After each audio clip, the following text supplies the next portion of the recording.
Check away, and now the counter. Here come the Caps. Kuznetsov gets loose. Evgeny coming down the middle. A shot, and it comes in over. He scores! He scores! Evgeny Kuznetsov wins it for Washington! It's off to the third round. The Demons have been exercised. Good morning, good afternoon, and good night, Pittsburgh. We're going to Tampa Bay. The Capitals have done it. They slayed the Welcome back to the early edition special weekend with the Hockey Nation Live Show. This is your hockey coach guru, Coach Frenchy, back in the booth today. We are right now still in the Nashville Predators. Today we have the co-host, Michael Devallano. We wake up him early this morning because we have a lot of news around the league happening yesterday, Friday. I thought it's going to be a really Friday quiet in NHL, but one contract after another contract to another contract to all the way. It's like about 5-6 of them all day long. So the NHL keep up us on the working the Friday afternoon late, and we did it. And but a lot of discussion to talk about. The Hockey Nation Live Show make also a couple of video yesterday and then this morning early about the overpriced contract for the season 2021-2022. So it's another way to do that. And you can check under the community of their YouTube channel. We have now every morning we give you a question about everything around the league. Today we talk about the contract, about Darnell Nurse. What do you think about this? Vote on this. We have an average about 50 people participate, so we just want to say thank you so much. But first of all, we have to be sure you are here in the house, and of course we have to welcome each one of you. It's not about the number, it's about the quality, and we said we know already you are the quality of this show, the Hockey Nation Live Show. By your support to show up every time we come here, the morning or the evening. We are the only one on YouTube channel about hockey.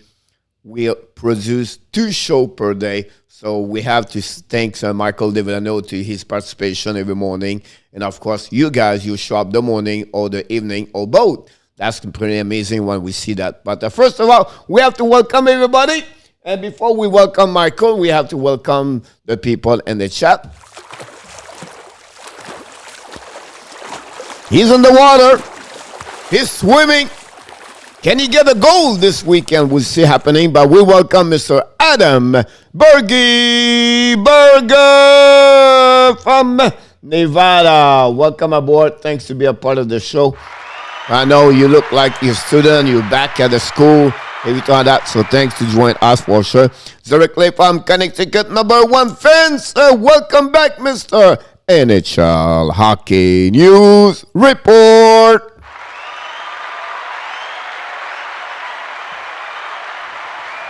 Directly from Boston, Massachusetts, #1 fans are the Boston Bruins and Mr. John Gregor.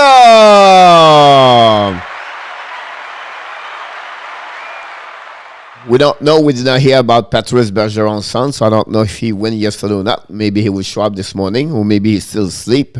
Our best friend Patrice, we'll see happening. But before we invite Michael, we have to welcome back. Of course, he's coming back. Mr. Flipper. Flipper back in the house for sure. Thanks again for Flipper to be a part of the show. And directly from Elizabeth, New Jersey, #1 from the Devils fan, Mr. Joseph Ferreira.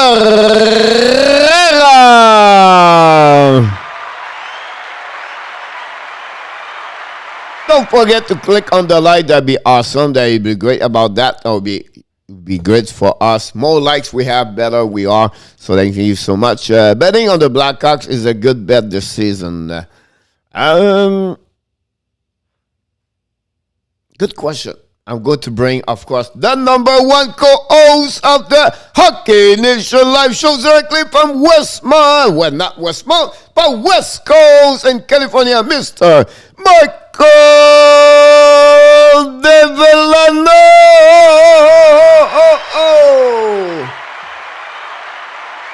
Bon matin. You know, it's 11 o'clock here, you're 8 o'clock, so I'm about 3 hours full energy. You just wake up. So I can understand you quiet more at me right now. So, but welcome back. Saturday, we have no day off here. We work every day. We show up every day. That's what we do here at the Hockey Nation show. Of course, you have a lot of news around the league and the NHL happening the last couple of days. But, Michael, you talked yesterday about a subject where we have to jump in. Let me change the graphic for you. And I'm going you on the black side. So, but we did not have no traffic. But I just want to show to you the salary cap for the next 5 years. I think we talked barely about this yesterday, but just give you a better idea how this works. Honestly, you can see the next 3 years the contract is going to be increased for $1 million. Honestly, 5 years, 1, 2, 3, 4 years. I'm sorry, and then it's going to have a big jump, Michael, almost 6 million after that, a year number 2026, 27. So really interesting about that. That would pay off also their escrow they have right now because they use that money to, the bubble last season, right? This year was not too bad, but last season the bubble made them they need that money.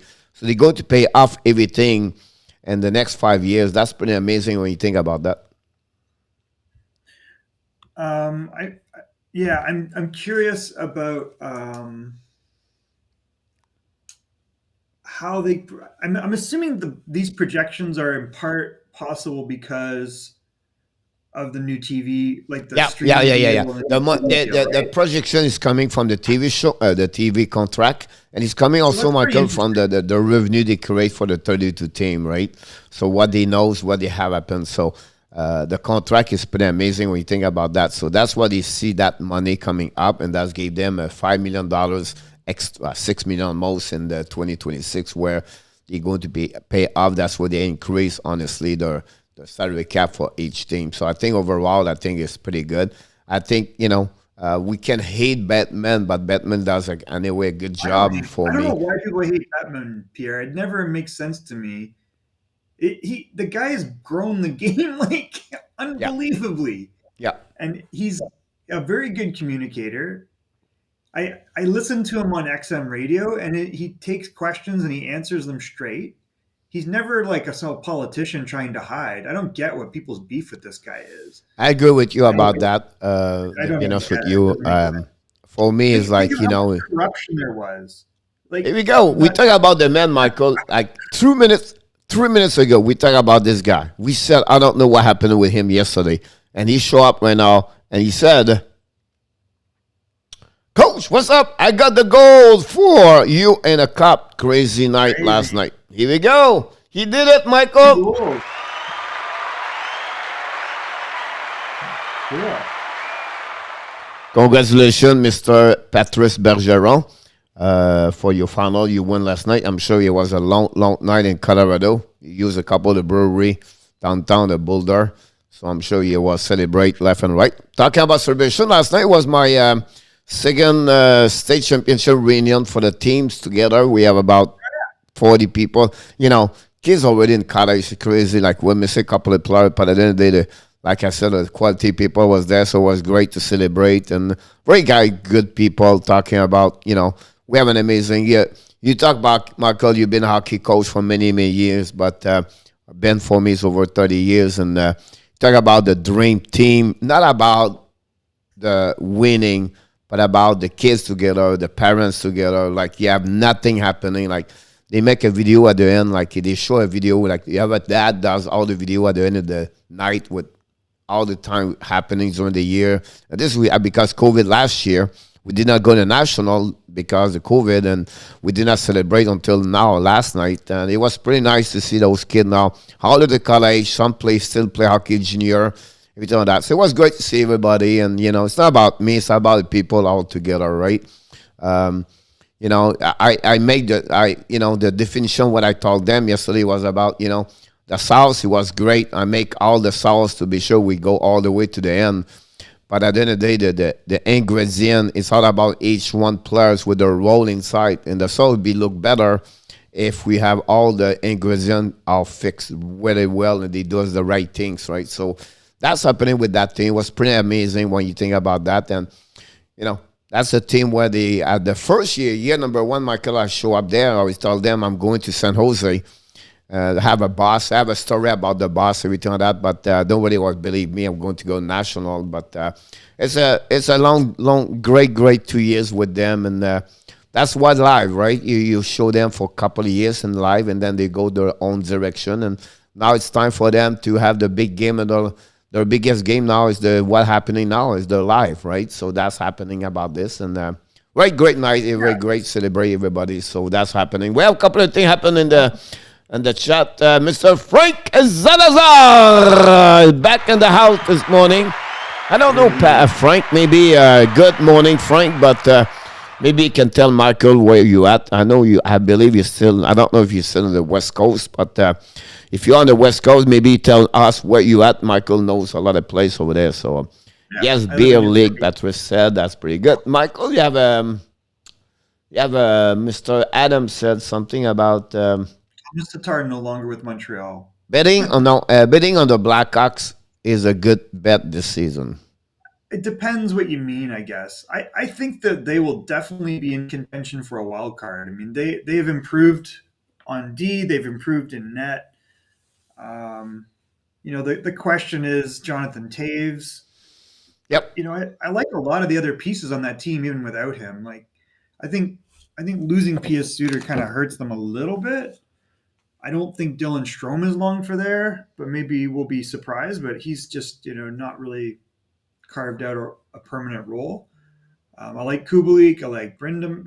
DeBrincat. Kane is still a superstar. So there's a lot to like there. I mean, that's a good team. Right? It's I would say to you, it's about maybe a team between 10 to 15, 16 now. They overall? Overall. I think the team can be over the half of the team, after the league. Yeah, they're in the bubble. Right? Now, the key is to see what the situation with Jonathan, honestly. That's the biggest thing about that. And then also, I would say to you, I don't know can affect, but because the players are not the same anymore. I don't think so that the 2010 situation with Scott Bowman, with Bowman and the team, John Canville, everything like that, can affect the team anymore. The courts.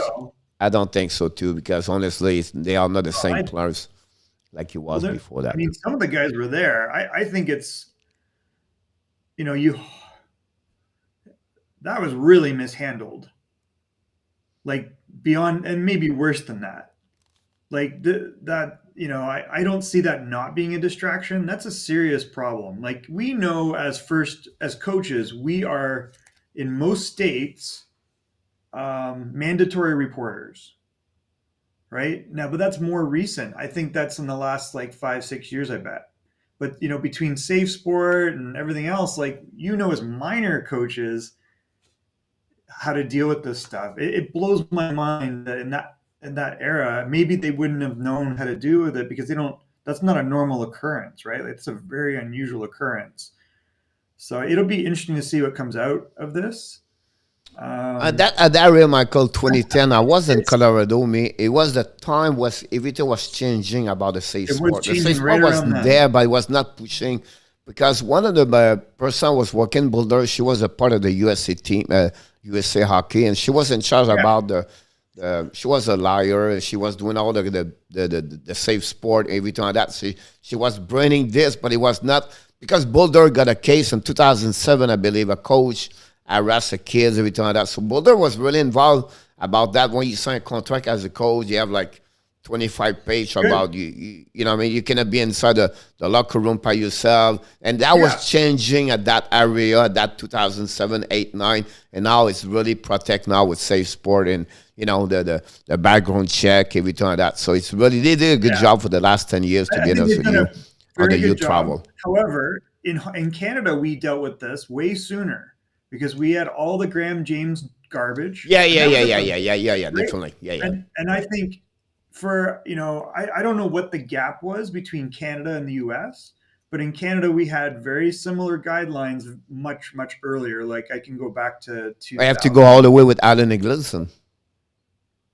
Well, that's another matter not related to protecting players from sexual harassment. That's money. But I think the Graham James stuff, the Toronto Maple Leafs like had this ring of pedophiles that they found out with the guys that were under like the ushers. Yep. And all of that in Hockey Canada was dealt with. So I find it absolutely baffling that in 2010, as a GM in the NHL or any executive, you would not know what the right thing to do is, which is you don't give this guy a recommendation, you report the guy, and you protect your players. So it'll be interesting to see what comes out about this. I'd be very shocked if it wasn't, but it's a terrible circumstance. I mean, yeah. So it'll be interesting to see that. I know they fired a guy, right? Who'd they fire? The coach. That did this? Yeah, the video coach. But then they gave him a recommendation. So what he did, they fired the coach, but what happened, they did not mention anything after that. So he did not do. Yeah, you can't do that. So that's the point. Like the biggest problem is not what their action was not about. They did one good thing. They fired the coach after that, right? Right. But what he did not do well is they not mention this, they not report, and they keep this like private. That was the problem. Yeah. All right, so here's the problem with it, and not to divert it too much, but I think we should do an episode on this because I think it's a very important topic. Yeah, that's something we can bring at some point for sure. Talking about this, let's change. But first of all, we have to welcome Mr. Michael Rosenblatt directly from Georgia. Michael from Atlanta. Welcome back. Welcome. You enjoy Georgian over there. Talking about welcome back. Unfortunately, Frank is already back home. Frank is a great, I don't know, with all the problem airline, hopefully you did not fly with Spirit. That's another subject. Directly from Sherbrooke, bon matin, bon matinée, bon samedi, mon homme, bon week-end, bonne fin de semaine, Mr. Nicolas de Gobi Bono. Don't forget to click on the likes. We're looking for 693 likes this morning. Just kidding. We can get 15, it'll be great. Michael, we have a lot of things happening Friday, first of all, so we welcome everybody. It was great to talk about that way. Just want to show you the board about Arizona was really busy yesterday, but I think we're not going to start with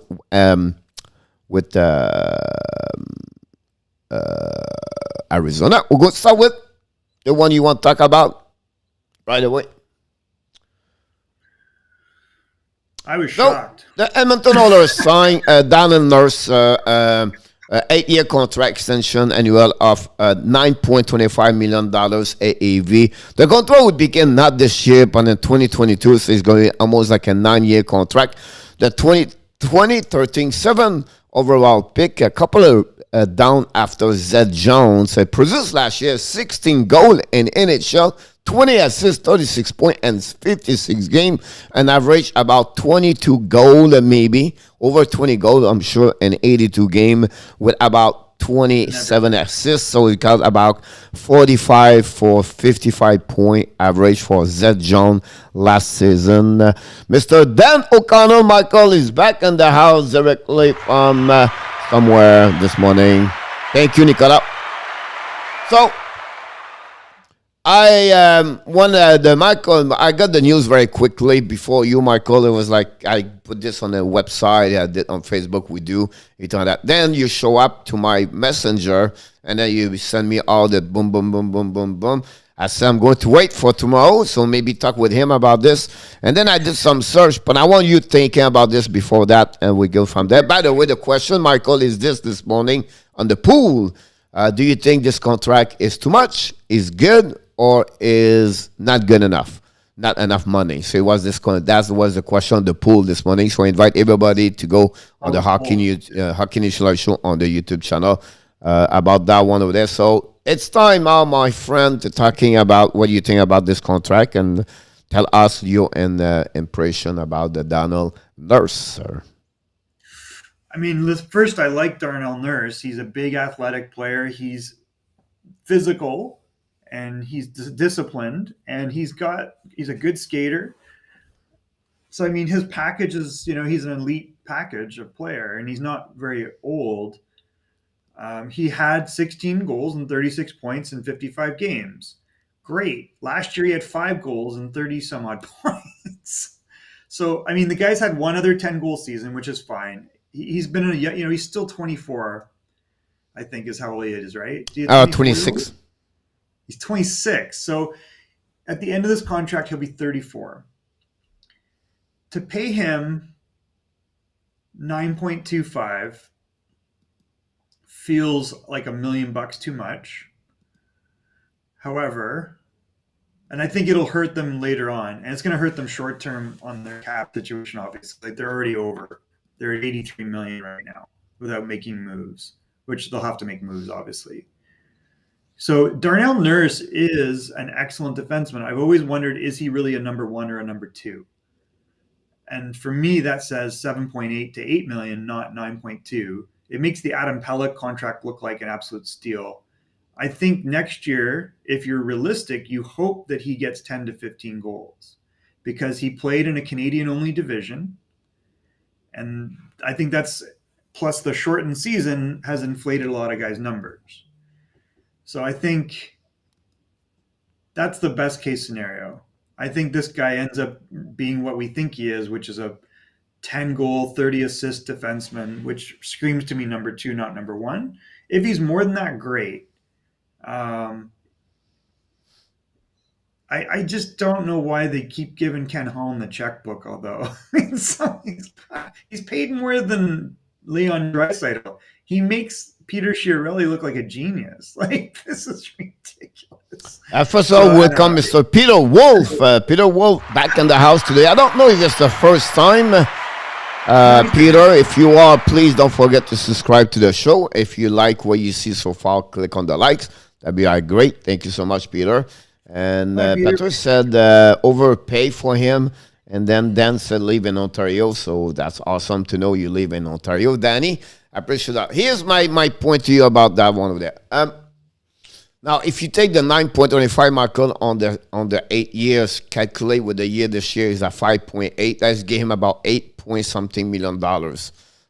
If you combine the 9 year with the $74 million plus the 5.6 average per 9 years ago, equal like 8-point-something. Someone did it on the stat, everything like that yesterday. Then after that, I went to the. He can't do that because he's already been paid that money. Like he was overpaid at 5.6 at the time. It was paid 5.6 last season. So I know, but he was like that was high for him when he got that contract. That was high. But he was number 1 defenseman, so I took some comparison. So he was drafted behind Zeb Jones about this. If you compare the stat of Zed Jones, you have more goals as Zed Jones during the last 3 years. That's what I was wondering. So Seth Jones has 286 NHL points in 580 games. And what's Darnell got? He's got 157. So he's played, let's see, where's Seth? Sorry, it's a little hard to read. I'm just looking at the stats here. So they're like just looking at Seth Jones, 4th overall pick. He's had up and downs, right? But he's had 580 games and 65 goals. And your point is Darnell Nurse has only played 406 games. So he took a longer time to get here. And he's got 45 goals in 46 games. So it's pretty comparable. So if you compare him.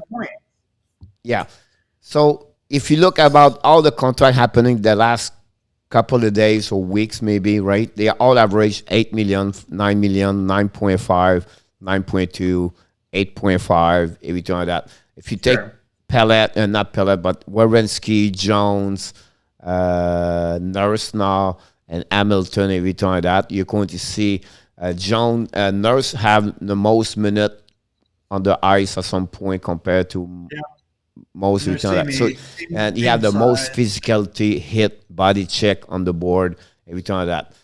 This goal is average, but on the long term, he have less goal, but he have plus point compared to other players. So he did not perform at the beginning, the first 3 year example, right? Then after that, he pick up better. Yeah. Now, to get 16 goal last season is a break, asset, everything like that. And for me, does not done that, for me, it's right? not. It's a good contract because it's what the money is right now. That's what they are, about $9 million every time like that. That gave him a currency to get there. He's going to score. If he goes to score 15 goals every time like that, I think that be there. Now he would play 25 to 28 minutes, Michael. Every time like that, I believe he's better to Zed Jones overall as a hockey player. I was thinking about that, Pierre, and I think that's the comparable. Because if you look at Seth Jones the last 2 years, like this year, he had in the same games, 56 games, 28 points. That prorates to 40 points. Last year, he had 30 points in 56 games, pretty much the same, 46 points the year before. So someone just gave a 45 point defenseman $9+ million and set the bar so high. Meanwhile, you got Cal McCarr, who's 21 and getting a point a game. Now, it's funny you talk about this because both of them, they are 6'4", by the way, the both Jones and North, right? But I think you have to get money also for what he does overall. Right. Like if you think about the body check, he's the number one or the top two, I believe. I think he should be number one. I don't see order on that qualifier. So, because when he said number, the point 40, that's my mind. It was right there already. 40, 15, and I said, geez, $9 million for those guys. But that's not only they get paid for also what you do is friendly. For me, Nurse about, look, if he score 15 goals, Michael, he's a good situation at $9 million. Aaron Ekblad scored 11 goals last year. He's at 7.5 for years. Now he get a TOI Nurse. He's become the number one defenseman over there. He's going to be after the game. He's going to be at 25 to 28 minutes per game, right? And then thirdly is maybe one of the most physical players in the NHL about that part over there. That's why for me, at 9.25, it's a little bit scary when you see the number for what you represent, the number, the point, not the number, the goal, right? But when you score 15 goals in NHL, Michael, you're almost the top 3 best defensemen as scorer because the only one after I can recall right away is Doug Hamilton. So, well, and that's a good comparison because he's definitely tougher than both Dougie Hamilton and Seth Jones to play against. Yeah. They're all, 6'4" to 6'5" foot defensemen. I'm into 6'6". Yeah, but he's got a consistently, Dougie Hamilton is a 15 goal, 50 to 55 point defenseman. Darnell Nurse is not. Darnell Nurse had 5 goals last year in 71 games. So him getting 16 goals this year was a breakout year. However, let's look at the circumstance where 2 things. One, Tyson Barrie's there. So Tyson Barrie, I think, helped him tremendously where Tyson Barrie's the setup guy and he's the trigger. And obviously having elite forwards of Draisaitl and McDavid on the same line really helped him play those big minutes with that. So he's shown he's capable of doing that. I don't think it's realistic to expect this guy to be a 20, 25 goal scorer. I think if he gets 12 to 15, you're happy in an 82 game season. I'll be honest with you, 10 goals every game, every year for the last 6 years. I think this is really good pay. What? He's had 10 goals once. I'm sorry? He's had 10 goals once. No. I said if he score for the next 6 years, 10 goals per year, that's a good money for him. That's my point here. Yes. I don't see it would happen. We don't know. Like, we saw player before score X number of goal and then boom, disappear on the map, right? Yeah, I agree. And I think that this when you look closely at the Seth Jones contract, man, he's paid a lot of money. And Dougie Hamilton has paid a lot of money. And like these guys, like Dougie Hamilton got washed out in a couple places. Seth Jones has now been traded twice. It looked like for me what I saw now is the market where they are as a defenseman. If you are number one defenseman in NHL and you play that kind of minute, like you check Wawrinski, you get Makar opened the door now, and you get the following after that. I think that's what they are in NHL, because at that moment, before that, it was only Subban at 9 points. You have someone else. Think about this right now. What do you think about Victor Edmond at 7.5? Oh, it's such a. I mean, he's the best defenseman overall. Yeah, but my point to you is like, he's only at 7.5, and then he's still about 3 more years with this contract. So I mean, he's had a longer. He's been paid ahead of these guys. So this is the new number, which I think it's a bad precedent. I think this will bite all those teams at some point. Like, it's going to create problems when they want to be competitive. And Edmonton is there. Like, Edmonton's got to win now. So, yeah, they have to figure out. I think still, if they can get a goaltender the next couple of weeks, right? Big dent in that, though. Yeah, I mean, that would be something they have to add over there. The only thing I'm not sure if I can get it. If I can get it, I will give it to you. But I think right now, the good thing about them, the contract's not start next year, right? So they still have like they're over $1,500. So they have like $83 million, Michael, at that moment we speak this morning. They have to sing Yamamoto this morning, but they have like a couple more defensemen, 1, 2, 3, 4, 5, 6, 7, 8 defensemen. Or maybe drop one of them about that. They also are 3 goaltender on the map, so they have another $700,000 that will be out. About that one over there. I think the biggest problem they have right now is Koskinen at 4.5. They have to pay Sereka for 2 more years at $1,500. That's killed them, plus a dead cap with Lucci. So it's a thing right now. They almost struggle with it. They cannot add a lot of more people. And, you talk about Cashin as 3.2, Michael, is a lot of money at the bottom there. For sure. So it'll be a team and very interesting. I like what they did with Derek Ryan. I'll be honest with you. I like that additional players over there. Yamamoto is not going to have a lot of money, to be honest with you. But and Duncan Keith, right? When Duncan Keith leave after that, I will give that kind of money. And also, Michael, I put right there $4 million on Glenn Boom. So their money is fine, Michael. The money is fine right now. Well, right now, Clefbaum is showing up as 4.16 on the cap, so that's why they're over, right? That's what you're saying. Yeah. And then I think, the Kyle Turris contract at the time looked bad. It still looks bad, even though it's only $1.5 million. It seems like dead money to me. I don't know. Do you not scout players? Like, you just signed Cody Ceci to a 3-year deal. Yep. 4-year deal. 4 years. Like, you're loaded with Cody Ceci at 3.2 for 4 years. Come on. Like, that's nuts. Their best hope is that Broberg and Bouchard pop through fast. Like, I think Bouchard's ready, and I think if you watch Broberg, you'll be like, yeah, this guy's ready. Like, Broberg's very comparable to Oscar Clefbaum. Definitely. The difference between them is very small. And he's, obviously 20, right? So I think their best hope is those guys two go push through, and they will both be better than Cody Ceci.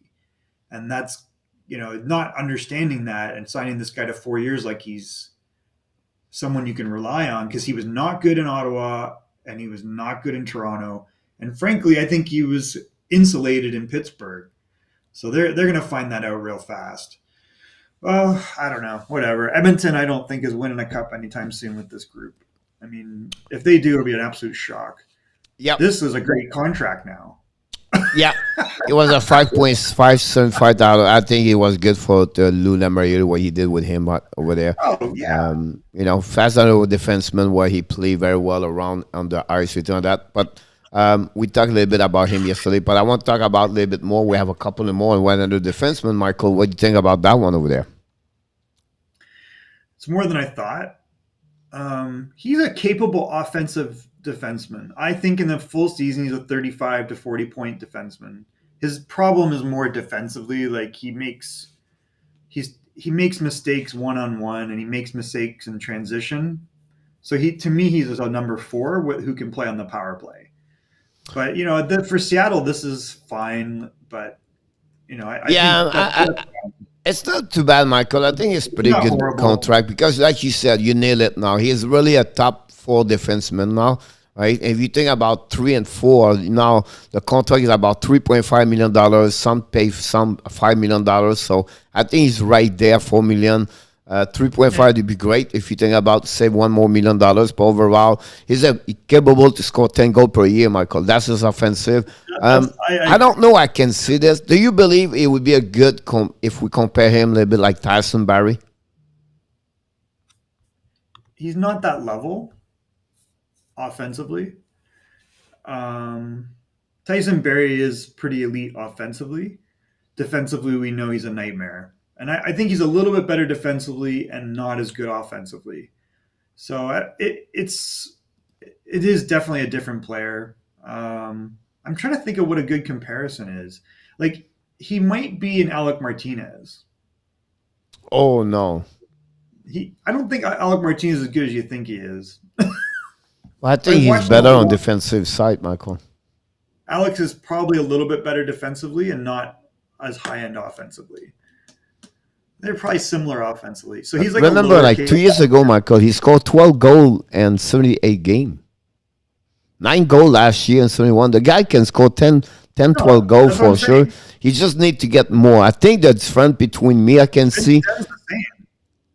How I can tell you, and I think I should get this a bit better. But, Barrie playing power play. In St. Louis, Vince Dunn did not have that kind of the chance to play on power play every time that. He was behind Pietrangelo. There you got Justin Falk and Tony Crook. My point to you, I would not be surprised he can kind the 40, 50 point because now he's going to play top 1 over there on power play. He might. I think if you look at Alec Martinez's career in Los Angeles, because this is new, like everybody else is just discovering him, and he's done well in Vegas. Los Angeles, he was playing top 4 minutes. He would get on the second power play. He had 11 goals, 6 goals, 10 goals, 9 goals, 9 goals. So he can do a little bit of damage offensively.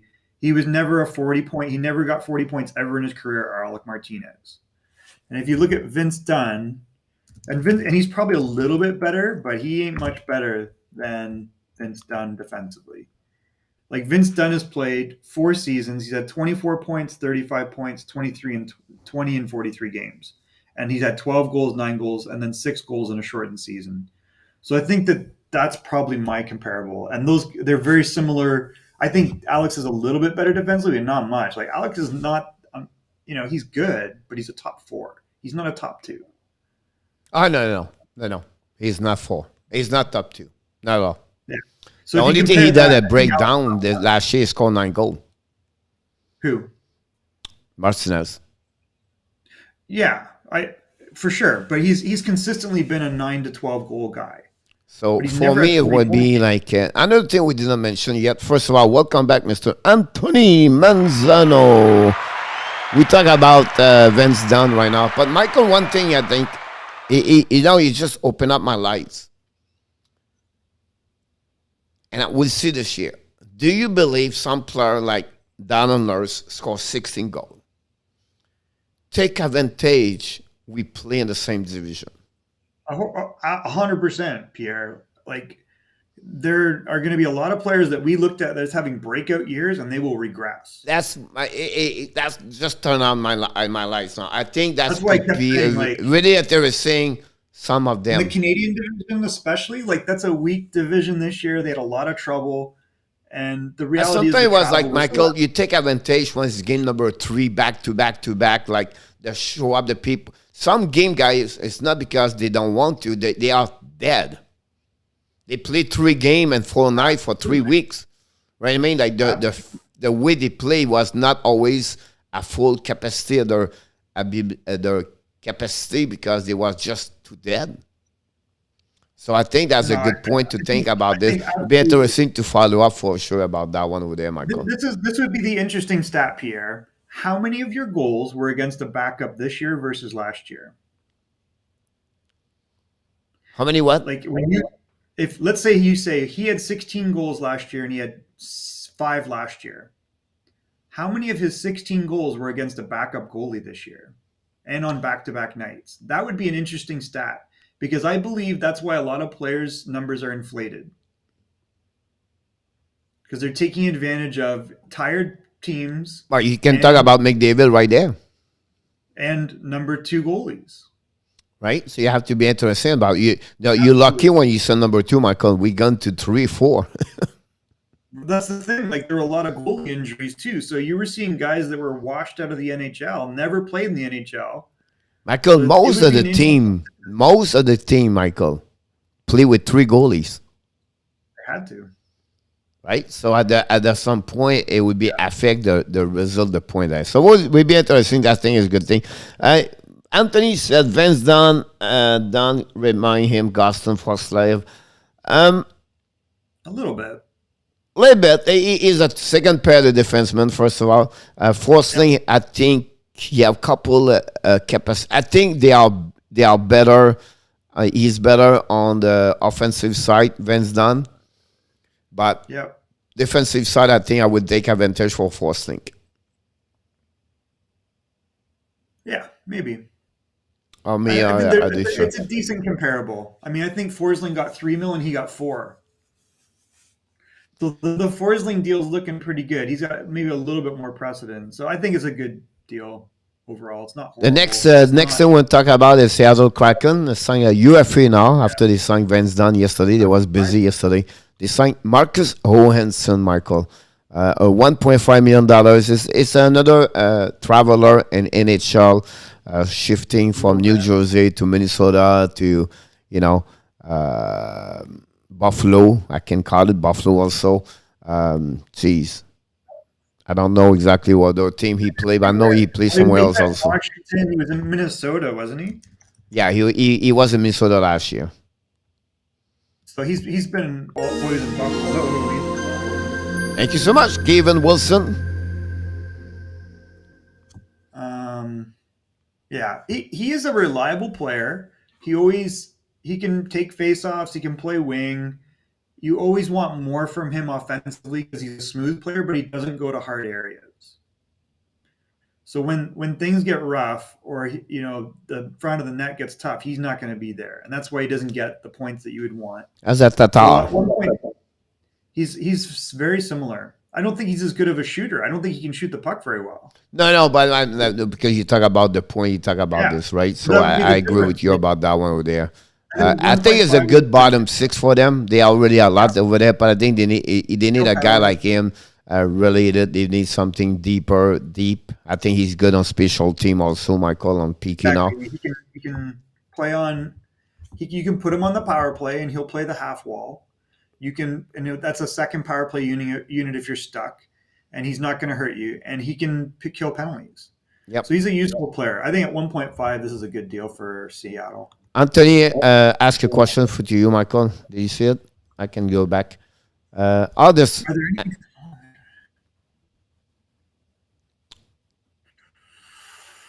I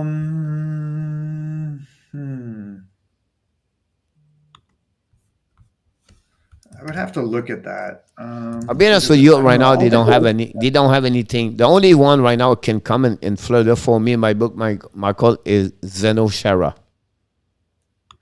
I mean, right now, wouldn't that be a great place for him? Yep. Like he's going to have a way bigger impact, and he's going to have way more opportunity than in Washington. And yep. I think they'll protect him because they don't need his minutes. And he's a phenomenal leader. He would fit in so well in Florida. I agree with you. I think that would be something you can add right now. The second thing I would say, remind me this one, Michael, until the trade deadline when you talk about Giordano.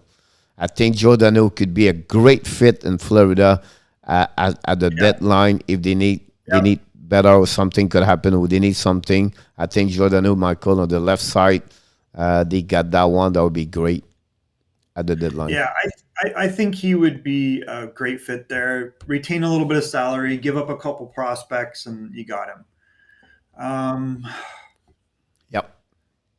I'm trying to look at who's unrestricted left because there's been a lot of signings, but I'll take a look, Anthony, and I'll come up with something. You talk about forward or defenseman? Defenseman, they have nothing. He's really dead on now. Yeah, Sherrod Yeah, over there. really. And that's pretty much what the biggest one you can have an impact over there.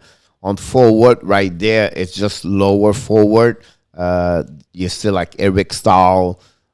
You can get that one over there. So you have the kind of players. I think that right now they don't need anything right now. They just need to sign Sam Reinhart and they let's go the puck drop and play hockey. That's what they're looking for.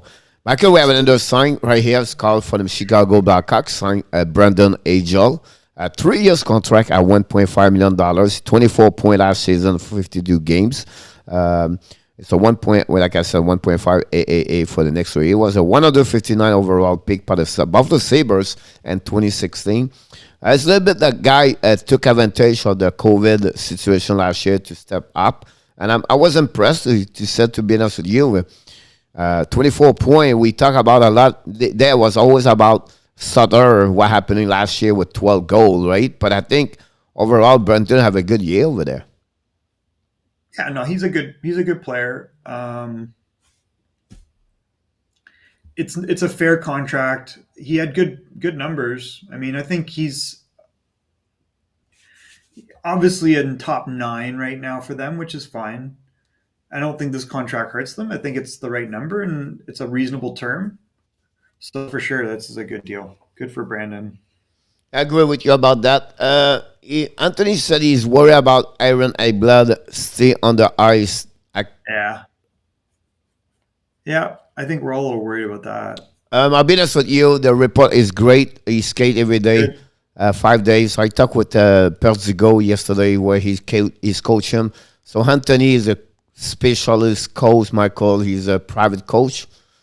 So he got a couple of players in NHL. He skated him for the last 4 years, I think, together. And I talked to him last night, and Anthony told me, he said, everything look good over there.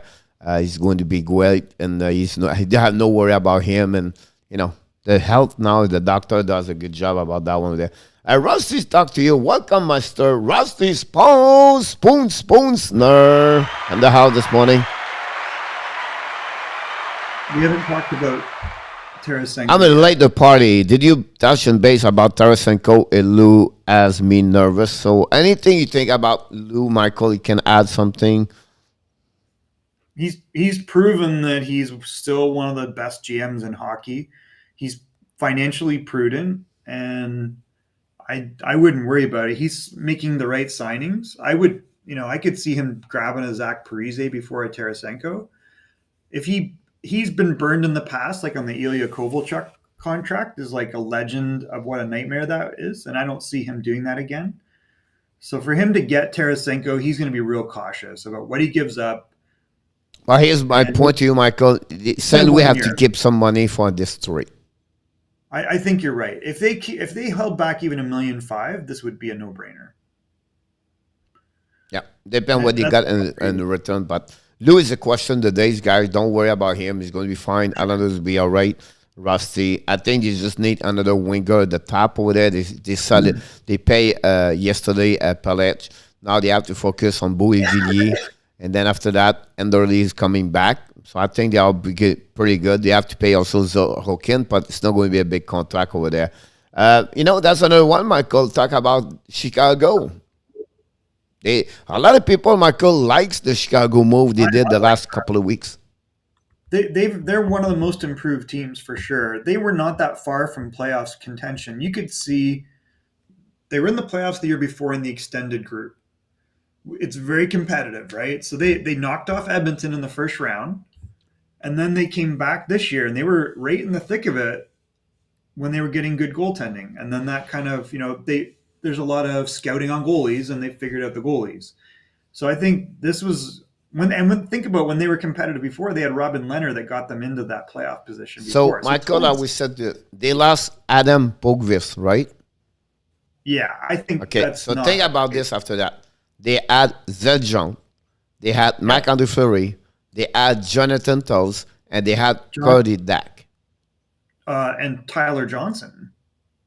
Who? Tyler Johnson. Tyler Johnson. If you want to go deeper, you can sit Caleb Jones. Yeah, but I think Tyler Johnson, don't underestimate the role he's going to play, So especially if Jonathan. the point here, Michael, if you think about this team is completely Tyler changed. Johnson's going to get a lot of ice and score a lot of goals. So they've definitely improved. All right, it's completely great. Talking about signature yesterday, Michael, the Arizona Coyotes signed.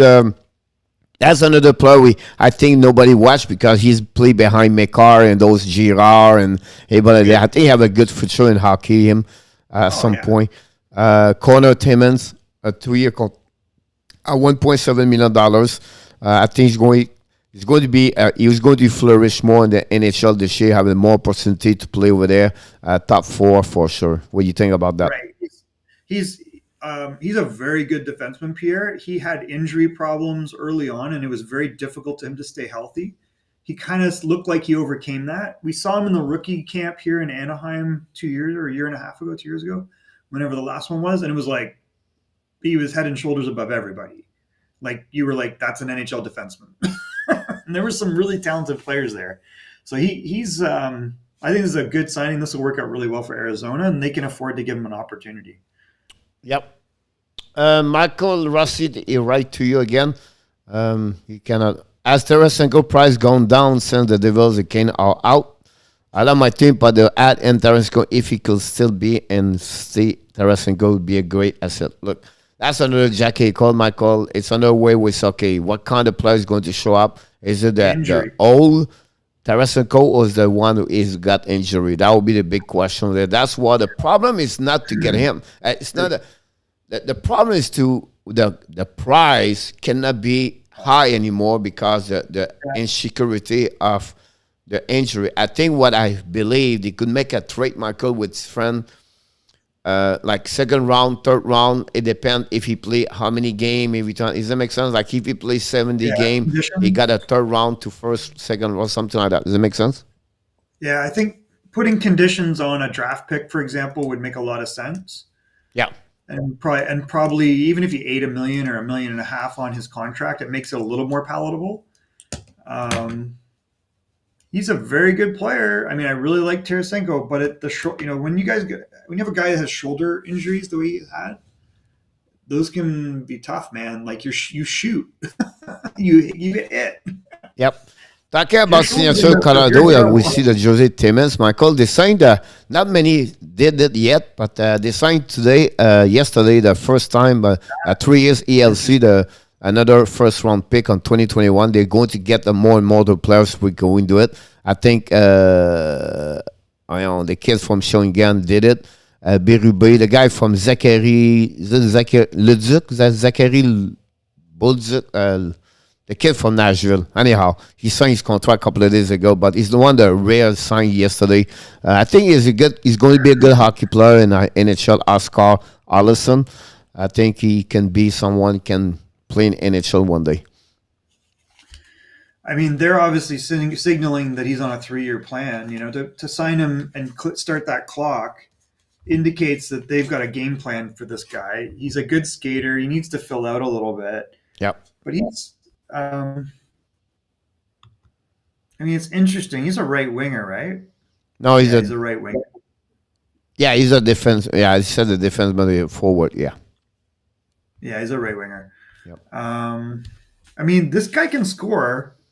He had 3 goals in 6 games in the World Juniors. He had 14 goals in 16 games in the under 20 league in Sweden.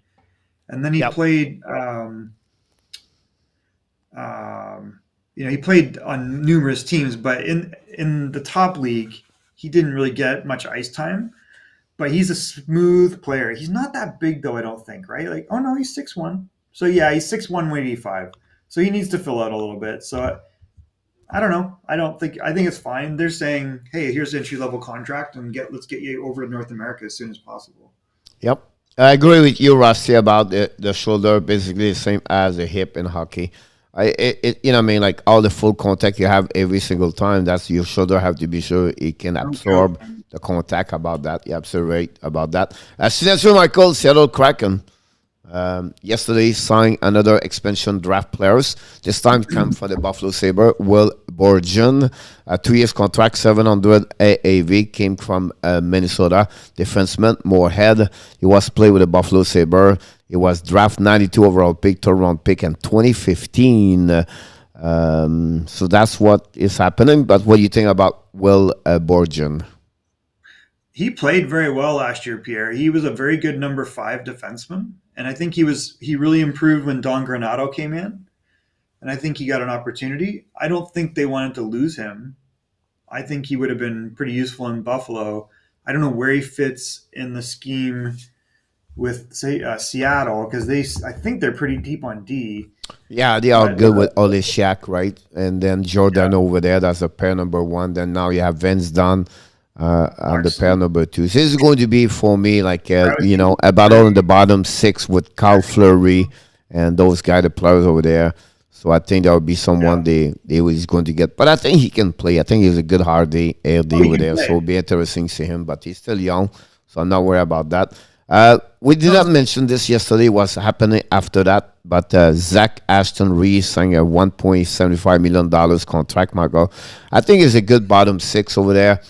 Cup upside down, he's not going to score a lot of goals, but I think overall he fit well on that team of the black and yellow, the pants, I believe, on that team. Yep, he's a part of that group where they always find these guys that are able to contribute in an important way and not for a lot of money, and this is perfect for them. I think he's going to have another opportunity, 2 more, Michael, because now they lost Danev and also McCann. So I think that will give him a little bit more ice time over there, so have a chance to step up and maybe have that kind of role, not as the Danev forechecker, but I think he's going to be a good player over there. Talking about Arizona, this is really strange. He's maybe 96 years old now, maybe not. But Arizona signed the senior advisor, general manager, Larry Plow. I think Plow has been there forever, Michael. I remember he playing at Hartford. Then he stuck in the office for years and years with Hartford Whalers. Wow, I did not know he was alive. I know, that's me. That's what I said. He's 96. I honestly did not know he was still alive.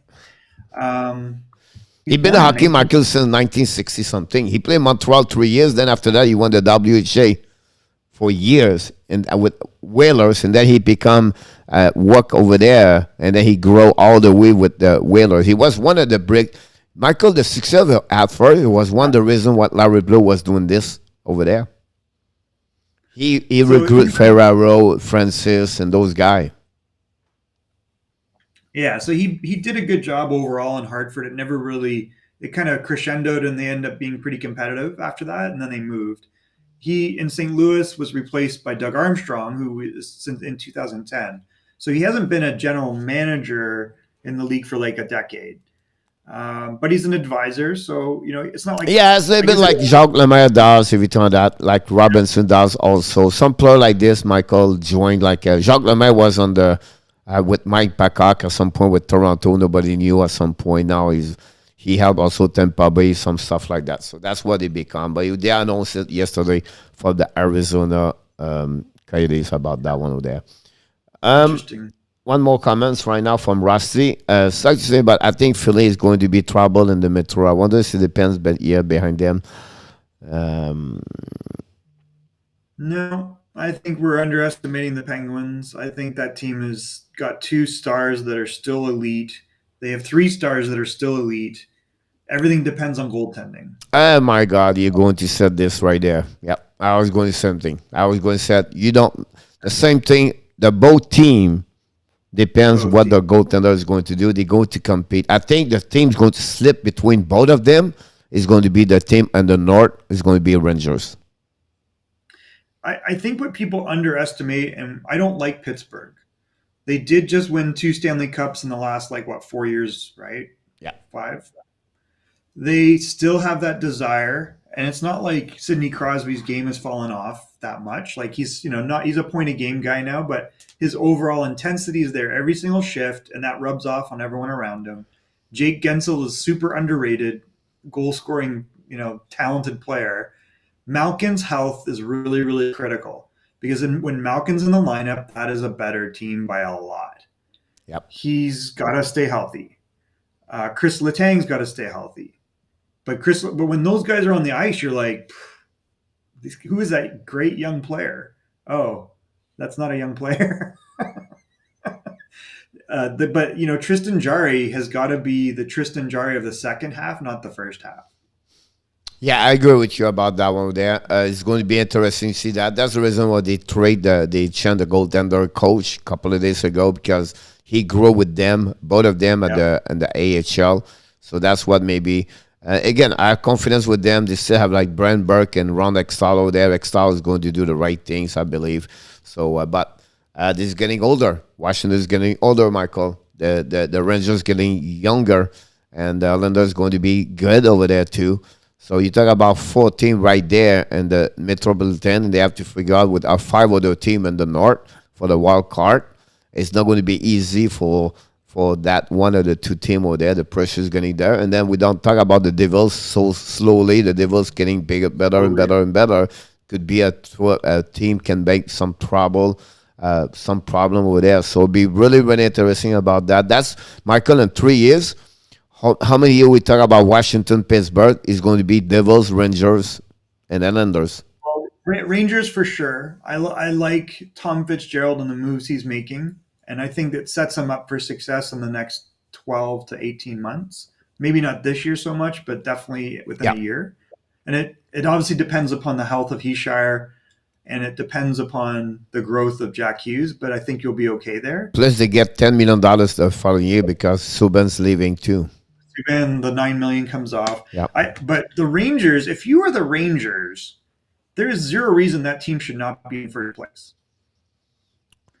Like it's the way them is still growing, right? You have to be Capo now. Capo start to be the last tick is getting at the end right now, right? You can expunge them at some point, but at some point you have to produce too. I think Capo have to have a better year. Lafreniere's learning process. I'm not worried, but I like I like Mel over there. I like Fox over there. The goaltender is Chester Cookin is good over there too. So a lot of promise over there. And then I like the fact they add Sam Blair. Everything like that, Ziba is great, and Panarin is still there, and we'll see what Greater can do this year. But that would be another interesting. I like the Gerald Gallant situation over there too. So now they got Ryan. It's going to be interesting. I think not only the Atlantic, not only the Metropolitan Icon, but the East Conference is pretty solid and pretty interesting to follow all year long. He's right about Rossi. Just said Eastern Conference, right? So I think it'll be good. If you look at the forward group in New York, aside from Panarin and maybe Zibanejad, who is better than Lafreniere? Because if you play Lafreniere more than 12 minutes a game, he is above all these players on that lineup, as good as they are. But you're going to see one champ, Michael. Gerald Gallant. And that's going to be a huge impact. And he's had a lot of success with not only young players, but young French-Canadian players bringing them. The key behind this, Michael, I think Dan Quinn was he tried to protect too much Lafreniere. Too much. Because Lafreniere was an overage draft pick. So he's a year ahead of his draft group. He's physically mature, and he's an elite talent. He's Nathan McKinnon-esque. I agree with you. I think there was too much about that one over there. So that'd be good. The guy play. When Panarin went out with injury, Pierre, suddenly Lafreniere gets more ice time, and he's getting points. Yeah. I agree with you about that one over there. So it's great comments about this. It will be interesting. That the team we're going to follow a lot for me is the Rangers, the Panthers for sure. They're two exciting team, and you already know about that one there. So we're going to talk next week, Michael. Monday we're going to talk about the Vancouver, Arizona, Washington, and Ottawa. Okay. Vancouver, Arizona, Washington, Ottawa. So what we do, Michael, is you classify the coach, the general manager only. So you talk about, like Jim Benning in Vancouver. Okay, he's an A, B, C, D, or C plus, C minus, right? And then you talk about not only what happened in last week, but the last couple of years, everything like that. So that's what we go through this. About 10 minutes each team. That gave us about, 30, 40 minutes, and then the rest between all the comments, people show up the Monday, between that. So I think that'll be interesting. So we're going to shut down here. I think it's a good, great Monday, Michael, to have you for the weekend. I appreciate your time today. We wish you the rest of your weekend, Michael. Have an amazing, great weekend. And I look forward to see you Monday morning, 11 o'clock Eastern time. And I will finish the show to my other way. So have an amazing, great show, Michael. Good weekend, by the way. Thanks, Pierre. You too. All right. So this was the show of the special weekend with the Hockey Coach Nation Live show. We have Michael Devallano as a special guest for the weekend. We show up because we thought you have a lot of news around the NHL happening yesterday, Friday, August 6th. We're going to be back tomorrow for another special weekend, only with a coach called Frenchy. Tomorrow, we're going to resume what happening for the last couple of weeks, last week. That's the Sunday we do. It's a Sunday Fun Day Monday, Sunday Fun Day the Sunday, and we're going to talk about everything. Hopefully you're going to be part about that. Michael, thanks to be a part of the show. I know you're busy, but to be there, I appreciate it. Rusty, always a pleasure having you aboard, guys. You really appreciate. We are really grateful having you. Nicolas, no live tonight.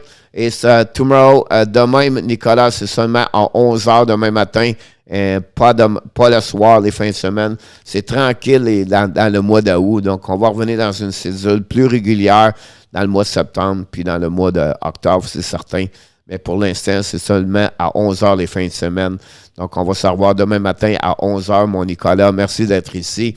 Thank you so much, everybody, to be a part of the show. Listen, the way we can grow is to sharing with you people. Don't forget, guys, to watching the notification about our video. We create good video per day, at least 1 or 2 per day. We would like to have more people viewing the video, and also click on the like and leave your comments. That we appreciate a lot. But until then, we wish you an amazing blessing. Of course, Saturday. I look forward to see you tomorrow morning, 11 o'clock, with your coach, Frenchy. What if I open my soul? Thank you so much, everybody. Here I stand by myself on my own. What if I lose all control and take a step out into the Merci, Nicolas. unknown? Oh, oh, oh. What do I know? What's going on now? Is this another breakdown? You and me, should I let go? I do really want to know what's going on now. Is this another breakdown? You and me, should I say so? We're just putting on a show. Oh, oh, oh. What do I know? I need to open my eyes and get a touch of that reality. Don't want another surprise. I'd rather want you to just let me be. Oh, oh, oh. What do I know? What's going on now?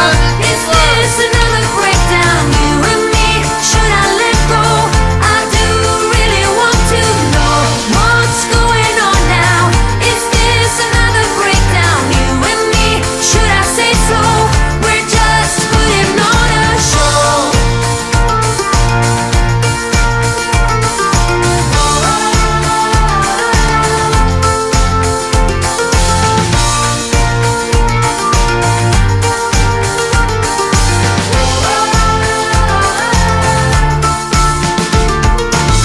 Come on, get a grip now of all the ways we parted. You showed in your own way we would stand and we would fall united. Come on, get a grip now. Just finish what you started. Don't like the feeling that I've been fooled, deceived, and so misguided. Oh,